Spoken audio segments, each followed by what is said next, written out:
Hi mga kapabling, welcome back. For today's video mga kapabling, meron po tayong ikakabit na panibagong water heater at saka rain shower.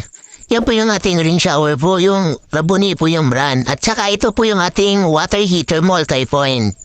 Yan po yung ating ikakabit.